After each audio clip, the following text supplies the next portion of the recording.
Hey guys, my name is Matimio, and today I have another episode of Field Test. This is a video series where you, the viewers, suggest a weapon loadout that you would like me to try in a future episode. I pick from the top 3 most thumbs up comments and then put one of them through its paces.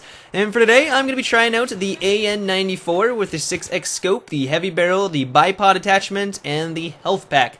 So the main reason why I selected this particular loadout was mainly because of the 6x scope. I have to admit that I haven't ever really used this thing on anything other than the bolt-action rifles. I mainly just stick with the red dot sight when I'm using an assault kit or an engineer kit, and I'll just leave the higher optic zooms for the recon class because I think it just suits those weapons a lot more.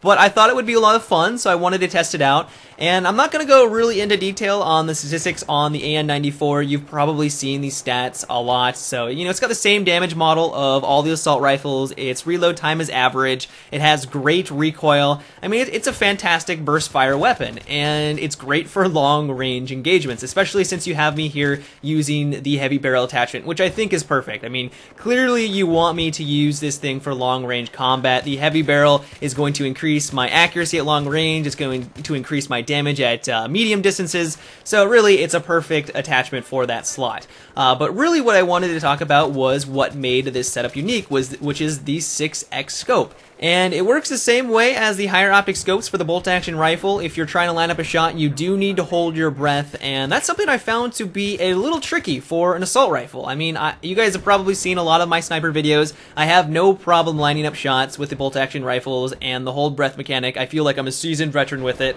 but it was a little different and something I had to get used to with the AN-94, and that was probably due in part because with the bolt-action rifles, you take the shot, you hold your breath quickly, and then, you know, you fire, and then you retreat, and there's a couple of seconds in between your shots. And you really don't have to worry too much about the hold breath mechanic. It's almost always on, and you never really have to worry about it. But because you're using an assault rifle with the AN-94, you're going to have to stay zoomed more often, and you're going to have to hold your breath for longer to get your kills. There's a lot of times where my soldier would run out of breath, and then the cursor would bounce all over the place. So it was just something I had to get used to. It wasn't completely unmanageable, and in some circumstances you didn't even need to hold your breath because it's up close and personal, and you can play this a little bit more aggressively compared to the bolt-action rifles. But it was something I had to get used to, and it was something I was not expecting.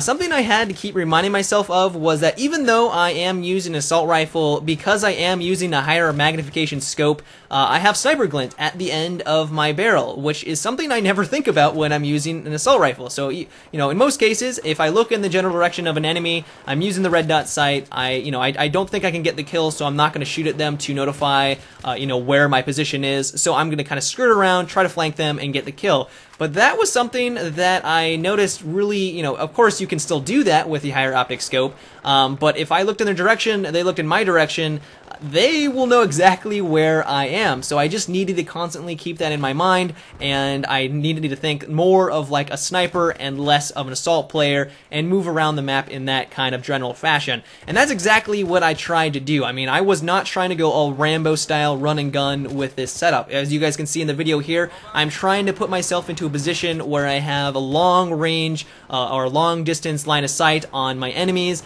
If I know an enemy is about to round the corner, I'm going to wait for him to come to me so that I have my sights directly on him when he rounds the corner, and I'm not going to try to pray and spray all over the place. I'm going to try to play very tactically, and when I did do that, it was very effective. It allowed me to get a lot of kills at distance. People weren't expecting it, and it really felt like I was playing more of a sniper role compared to an assault rifle, so it was kind of a fun dynamic there, which I really enjoyed.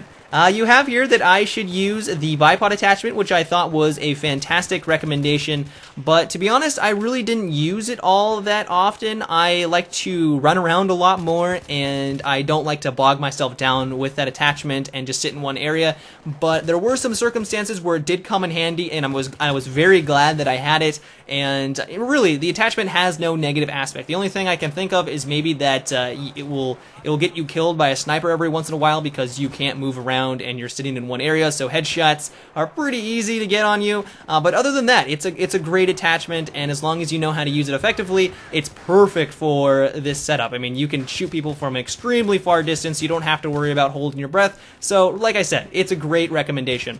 Overall, I really enjoyed this setup. It was a lot of fun, and I would highly recommend it if you haven't tried it out already. I played it like a recon, and I found that was probably the best way to handle it. I mean, if you try to run and gun with it, you're really not going to have that much success. You can hip fire pretty well to take out those unexpected targets up close and personal, but really you're going to want to get into engagements where the target is at long distance. You can take full advantage of the power of the AN-94 and that 6x scope, and when you do that, it's an absolute blast. But that's it for today's field test. I hope you enjoyed. If you did, or just want to support my channel, I always appreciate it when you give my videos a rating, and if you haven't already subscribed for more, let me know what loadout I should try next by leaving a comment with what weapon and attachments you would like me to try, and also make sure to thumbs up the comment you would like me to test out next. But until next time, guys, have a good one, and take it easy.